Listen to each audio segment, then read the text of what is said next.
What's good, Internet? My name is Attack Slug, and welcome to my 2016 Backlash predictions video. As always, let me know who you thought is going to win, or who you think is going to win, down in the comments below, and I will get into my somewhat long-winded, but perhaps a bit short today, predictions for this particular show, only because as of right now, as of recording this video on a Friday afternoon, they've only announced 6 matches. So that says to me a couple things. Either 1, they're going to announce more matches before the show, which happens a lot. 2, they're going to have longer matches. Or 3, it's going to be a shorter show. One of those 3 things. So we'll see what happens, but I can only predict things that have been announced on this Friday as I record the video. Let's get right down to it. Your semifinals in the tag team tournament for the first ever SmackDown Tag Team Champions. You have the Hype Bros and the Usos facing off. Now the Usos injured American Alpha on SmackDown, turned heel, and now they got put back into this match against the Hype Bros. And whoever wins this match goes on to fight Heath Slater and Rhino in the finals. So this one's pretty easy. It's the Usos. Like, I don't think they're going to put the Hype Bros in the finals. That wouldn't make a whole lot of sense. And I think they just kind of got lucky into the point where they got into this particular part of the tournament. So certainly the Usos are going to the finals. That's an easy match to call. Easy enough. But we're going to get into what makes that final match more difficult to predict a little bit later on. So, following that up, we have The Miz versus Dolph Ziggler for the Intercontinental Title. And I think if you've built your entire angle, your entire storyline around Ziggler not being able to get it done when it counts, not being able to get it done in the big match show, then you do it here. Like, certainly you wouldn't have done it against Dean Ambrose as the world champion, but certainly the IC belt seems appropriate for Dolph Ziggler. And I think if you don't have Ziggler win here, then what the fuck do you do with him? Seriously. Do you put him back on as superstars? Like, at that point, you have to have him do something significant, because otherwise his gimmick is a guy who has really good matches and then always fucking loses. So, I'm going to say Dolph Ziggler, new IC champion here. So, we follow that up with the Women's 6-Pack Challenge. This is Becky Lynch, Nikki Bella, Natalya, Naomi, Alexa Bliss, and Carmella. And it is an elimination style match. So this could actually go for a bit because you're going to have 5 eliminations over the course of this match. So I guess we'll see how that goes. And this is for the new SmackDown Women's Belt. And, you know, it looks alright. So, that being said, again, I say this is pretty simple to call. Although, obviously, I could be wrong. Like, they could give it to Nikki. Although, I've heard that the conditions for Nikki returning was that she'd be a part-time superstar. So, I mean, granted, they've given the belt to Brock Lesnar, and he's fucking part-time as it gets.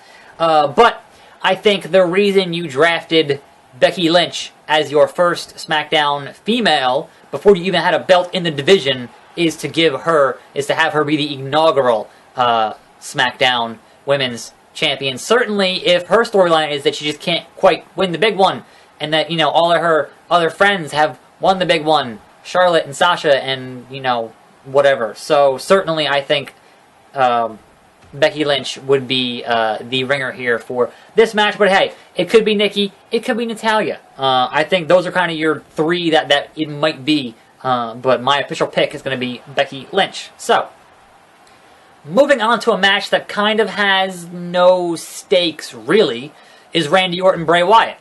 And coming off of a loss to Brock Lesnar, that brutal thing at SummerSlam, I don't see why you would have Randy Orton lose here.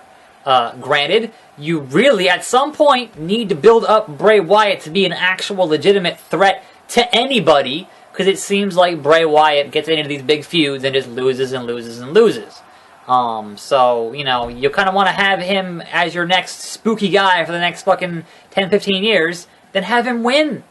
But they're not. It's going to be Randy Orton. Like, I don't see any other excuse for it to not be Randy Orton, and you're going to build Randy Orton into whatever his next feud is, which I have a couple of ideas for what that could be, but we'll get to that in a second here. So, after that match, we're going to have the finals, which is the Usos, now heels, versus Rhino and the one-man band, baby, Heath Slater. Now, the storyline here is that Heath Slater must win this whole tournament, win those tag team belts to get himself a SmackDown contract. And if you haven't been paying attention, the crowd is finally firmly behind the one-man band. He's basically a face at this point, and people are chanting, "We want Slater." Yeah, the crowd is behind Heath Slater all the way. It is the ultimate underdog story, but here's where it gets tricky. So American Alpha, or specifically Chad Gable, was injured by the hands of the Usos, and he's, according to WWE.com, he is out for 2 to 4 weeks. Now, what makes more sense?